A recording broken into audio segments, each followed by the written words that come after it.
শীতের দিনে আমাদের বাঙালিদের অন্যতম একটা প্রধান খাদ্য হচ্ছে হাঁসের মাংস। সেটা হোক ভাত দিয়ে কিংবা রুটি দিয়ে কিংবা ছিট পিঠা দিয়ে বা চিতই পিঠা বা হচ্ছে খিচুড়ি, তাই না?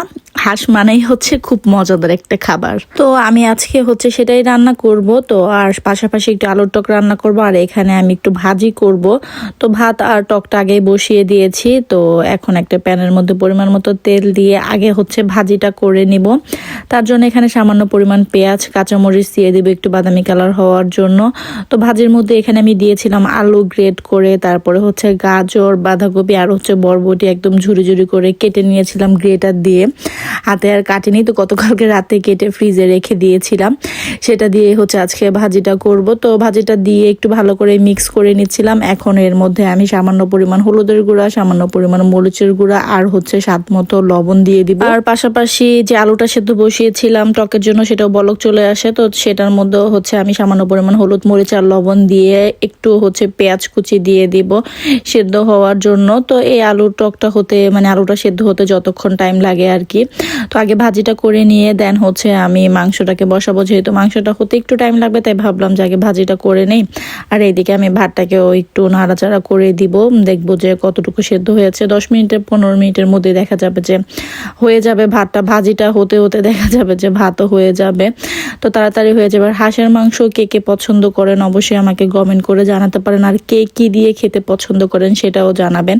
তো ভাজিটার মধ্যে আমি একটু ধনেপাতা অ্যাড করে দিলাম। আর যেহেতু একদম গ্রেট করে ভাজিটা করেছি, তো ভাজিটা হতে একদমই কম টাইম লেগেছে সেদ্ধ হতে। এখন হচ্ছে আমি ভাজিটাকে একটা বাটির মধ্যে ঢেলে নিব। তো ভাজিটা ঢালার পরে ওই প্যানটার মধ্যে হচ্ছে আমি বেশ কিছু পেঁয়াজ দিয়ে, এখানে বড় সাইজের 4টা পেঁয়াজ ছিল আর হচ্ছে 5-6টা বড় সাইজের কাঁচামরিচ দিয়ে পরিমাণ মতো তেল দিয়ে এখন হচ্ছে একটু ভাজা ভাজা করে নিব। আর এইদিকে হচ্ছে সাজেলের বাবা হাঁসের মাংসের জন্য আমাকে মশলাটা মিক্স করে দিচ্ছিল। বড় চামচের 1 চামচ হচ্ছে হলুদের গুঁড়া, মরিচের গুঁড়া 1 চামচ, তারপরে হচ্ছে হাফ চামচেরও বেশি হচ্ছে ধনিয়া গুঁড়া, হাফ চামচের বেশি হচ্ছে জিরা গুঁড়া আর হচ্ছে সামান্য পরিমাণ গরমের মশলা গুঁড়া দিয়েছে। তো এদিকে আমি গোটা গরমের মশলা দিয়েছিলাম। তারপরে এর মধ্যে পরিমাণ মতো আদা রসুন পেস্ট দিয়ে এখন হচ্ছে মশলাগুলি সব দিয়ে দিব। দেন হচ্ছে একটু পানি দিয়ে আগে হচ্ছে মশলাটাকে একটু কষিয়ে নিব ভালো করে। পরে মানে ধুয়ে ঝরা দেওয়া যে মাংসটা ছিল সেটাই হচ্ছে এর মধ্যে দিয়ে দিব। তো মাংসটা বেশ কিছুদিন আগে এনেছিল, 2টা হাঁস এনেছিল, কেটে রেখেছিলাম।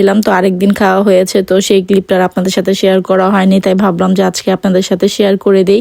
আর এই মশলাটা যদি সাজালার বাবা দিয়ে দেয় তাহলে একদম পারফেক্টলি হয়, মানে আমার কাছে ভালো লাগে খেতে। তাই আমি যেদিন সাজালার বাবা বাসায় থাকে দেখা যাচ্ছে যে ওই দিনই বট বা হাঁসের মাংসটা রান্না করি।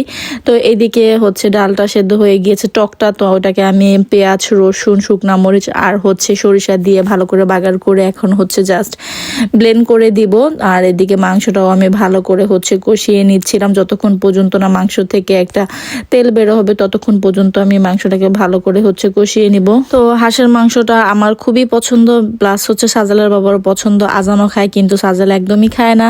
তো এই তো সুন্দরভাবে কষানো হয়ে গিয়েছে। এখন হচ্ছে এটা আমি সিদ্ধ হওয়ার জন্য পরিমাণ মতো পানি দিয়ে দিব। তো এখানে হচ্ছে আমি গরম পানি অ্যাড করে দিব। তো এদিকে ভাজি ডাল হয়ে গিয়েছে, সেটাকেও হচ্ছে আমি বেড়ে নিয়েছি।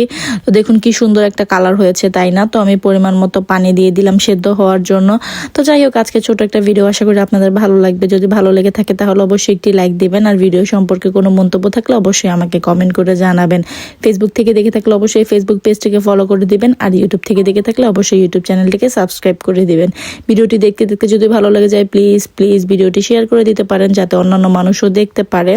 তো যখন ঝোল কমে এসেছে লাস্টে এর মধ্যে আমি ভাজা জিরার গুঁড়া দিয়ে দিয়েছি। এখন হচ্ছে এটা রান্না প্রায় শেষ, যখন তেল উঠে আসবে হয়ে গিয়েছে। আজকে এ পর্যন্তই, আল্লাহ হাফেজ।